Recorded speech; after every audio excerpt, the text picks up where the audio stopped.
Welcome back to Philosophy Unpacked.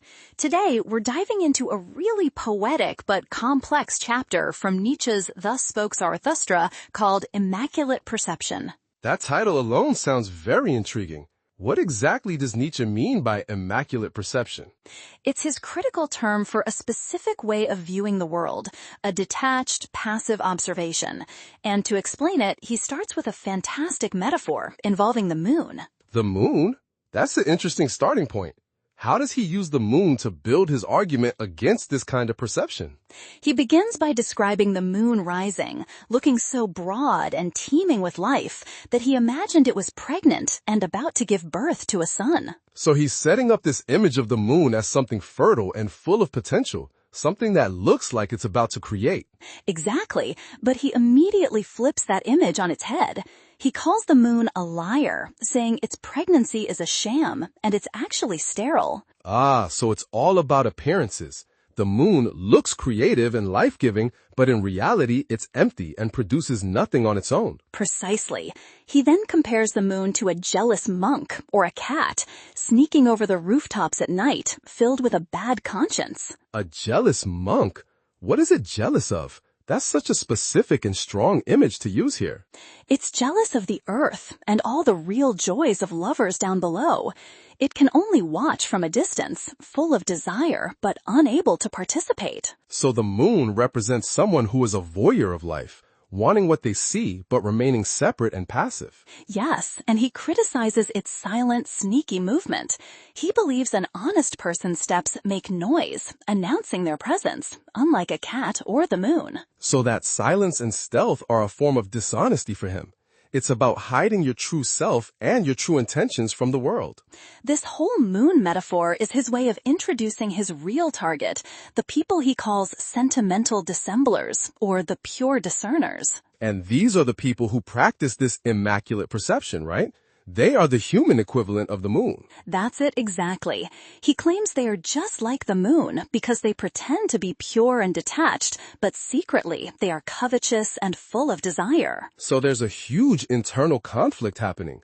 They have been taught to be ashamed of their natural earthly desires. Yes, he says their spirit has been persuaded to despise the earthly, but their bodies, which he calls their bowels, remain the strongest part of them. I see. So their mind is at war with their body. They feel ashamed of their own physical urges and have a bad conscience about them. And because of this shame, their spirit invents byways and lying ways to escape itself. This leads them to champion the idea of immaculate perception. Okay, let's break that down. What is the actual lie that these people tell themselves about how to experience life? They convince themselves that the highest, most noble goal is to gaze upon life without any desire, like a dog watching food with its tongue hanging out. So the ideal is to be a completely passive observer, to find happiness just in looking, without getting your hands dirty or having any skin in the game. Precisely. He describes it as having a dead will, being cold and ashy gray all over, but with intoxicated moon eyes. That phrase, intoxicated moon eyes, is incredibly powerful. It suggests a dreamy, almost drugged pleasure in just watching from afar. Their goal is to love the earth only as the moon loves it, passively feeling its beauty with the eye, acting like a mirror that simply reflects. But Nietzsche is screaming that this is a lie.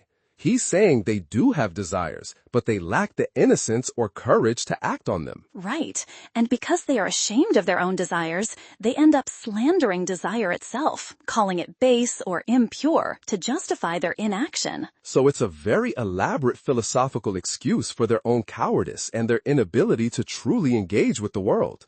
He then slams them for this, saying they don't love the earth as creators or procreators. They are ultimately sterile, just like the moon. So if their way is wrong, what is the right way for Nietzsche?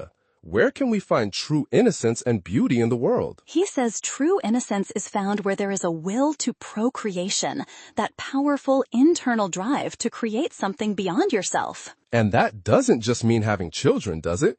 It could mean creating art, building a business, or developing new ideas. Absolutely. It's about any form of active creation. And beauty, he says, is found where you must act with your whole will, where you are willing to love and perish. That's very intense. loving and perishing together?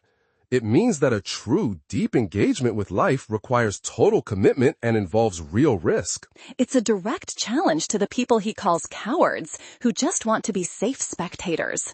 Their so-called contemplation is just a pretty word for fear. He even curses them, doesn't he?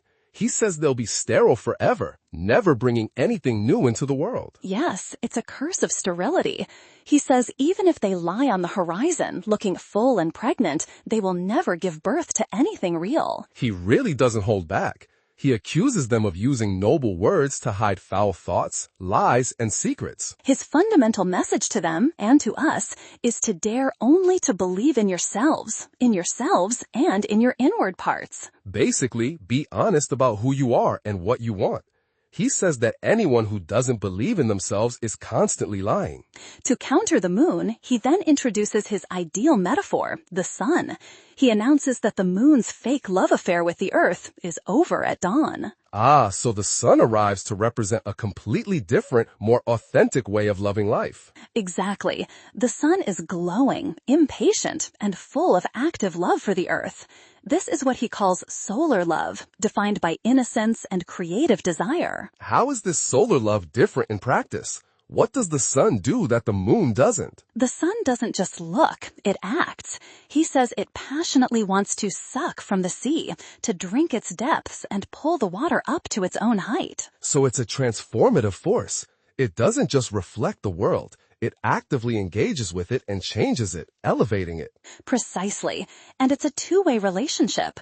The sea, in turn, desires this, rising up with 1,000 breasts to be kissed and absorbed by the sun. That's an incredibly powerful and passionate partnership between the self and the world. This is Nietzsche's ideal way of living. He declares, "Verily, like the sun, do I love life and all deep seas." And this powerful metaphor for living connects directly to his definition of knowledge at the very end, doesn't it? Yes, he concludes by redefining knowledge for himself. He says, "This meaneth to me knowledge. All that is deep shall ascend to my height." So for him, gaining knowledge isn't about passively collecting facts. It's an active process of engaging with deep, complex things and raising them into the light of your own understanding. It's about transformation, not just reflection. It's about taking the world in and making it a part of you, participating in life with your whole being. So to quickly summarize, he's contrasting two fundamental ways of life: the sterile, passive, and dishonest way of the moon gazer with the active, creative, and passionate way of the sun lover. That's a perfect summary. He is passionately urging us to embrace our desires, to become creators, and to love the world with the life-giving force of the sun. It's a really powerful message against passivity and self-deception.